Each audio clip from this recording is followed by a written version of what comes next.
Hola, el coronel Luis Barceló era un antifascista convencido. Estuvo luchando 3 años contra Franco y cuando quedaban solo 2 semanas para finalizar la guerra civil fue asesinado por su propio bando, por el bando republicano y además por razones políticas. Yo conseguí hablar con su nieto y me dijo que ni siquiera tenían el consuelo de que hubiera sido ejecutado por Franco. ¿Por qué ocurrió esto? Voy a contar una parte de mi tesis doctoral, lo que pasó al finalizar la guerra en marzo de 1939 en Madrid, el llamado Golpe de Casado. En enero de 1939 había caído Cataluña y a los republicanos solo les quedaba la región centro y sur. En ese momento se crearon dos bandos, los partidarios de seguir luchando y los que creían que era mejor negociar una paz con Franco. Por un lado estaba el presidente Juan Negrín y el entonces poderoso Partido Comunista. En el otro estaban los militares profesionales leales a la República. El coronel Segismundo Casado era el jefe del ejército del centro y planeó dar un golpe para negociar él unas mejores condiciones de paz. Buscó apoyos con el pretexto de que Negrín era una marioneta del Partido Comunista y que quería controlar todo el poder. Socialistas y anarquistas le creyeron y se sumaron al golpe. Y además ocurrieron 3 hechos que le llevaron a conseguir más apoyos: la dimisión de Azaña, el reconocimiento de Franco por parte del Reino Unido y Francia y la decisión de Negrín y del Partido Comunista de poner a 3 comunistas en 3 provincias clave en la evacuación: Albacete, Alicante y Murcia.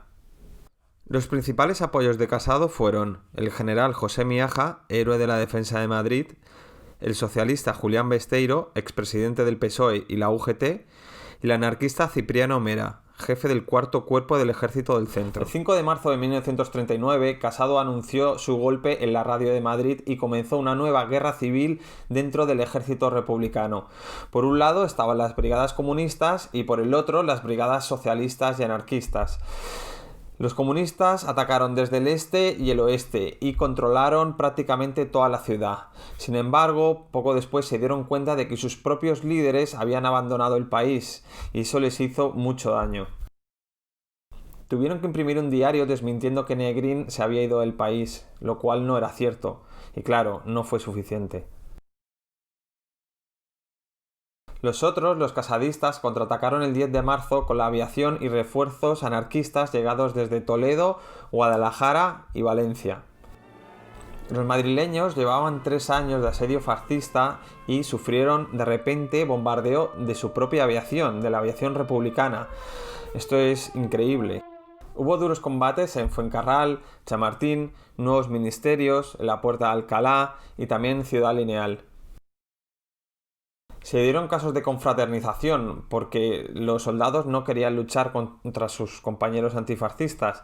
Entonces, ¿qué ocurría en muchas ocasiones? Pues que lanzaban vivas a la República y se acercaban hacia las líneas enemigas, no había disparos, ofrecían tabaco, empezaban a hablar y cuando se daban cuenta ya habían ocupado esa posición. Pero también hubo muchos asesinatos. Por ejemplo, Manuel Fernández Cortinas, alias El Barbas, era el jefe de la 42 Brigada Comunista y él cuenta que tomó el círculo socialista que estaba en la Castellana y allí mismo ejecutó al dirigente Carlos Bellido. Él mismo dice en su informe: saqué a Bellido del círculo y en el jardín, junto a la estatua de Pablo Iglesias, le metí yo mismo un cargador en la cabeza. Y mientras, ¿qué hacían los franquistas? El ejército de Franco aprovechó para lanzar una ofensiva en la Casa de Campo, justo en un sector comunista que ayudó en parte a los casadistas, pero fue un descalabro, sufrieron más de 300 bajas.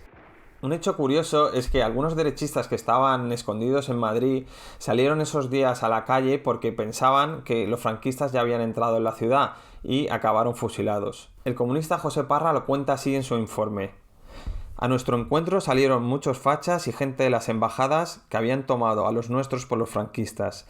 Hubo que limpiar a bastante gente. Los casadistas tomaron toda la ciudad menos el Palacio del Pardo, que fue donde resistieron los últimos comunistas. Allí, en aquellos últimos días, asesinaron a 3 coroneles republicanos y al comisario socialista Ángel Peinado Leal. El 12 de marzo concluyó la lucha y, según los registros, hubo 243 muertos y 564 heridos. Los historiadores todavía no sabemos cuántos pertenecían a cada bando. El diario Claridad publicó: hoy se han rendido todos los sediciosos. Fracasada por completo la intentona comunista. Casado desató una feroz represión contra los comunistas que habían resistido. Mandó fusilar al coronel Luis Barceló y al comisario comunista José Conesa Arteaga. Abrió negociaciones con Franco, pero no consiguió esa paz honrosa que esperaba. Los anarquistas se sintieron engañados, pero ya era tarde. La guerra estaba perdida y había que intentar salir del país. Muy pocos lo consiguieron. El 28 de marzo se rindió Madrid y Franco encontró a decenas de líderes comunistas en las cárceles republicanas. La dictadura no distinguiría después entre unos y otros. Encerró y ejecutó a comunistas, socialistas y anarquistas por igual. Así terminó la Guerra Civil Española. Nos vemos en el siguiente vídeo y espero vuestros comentarios.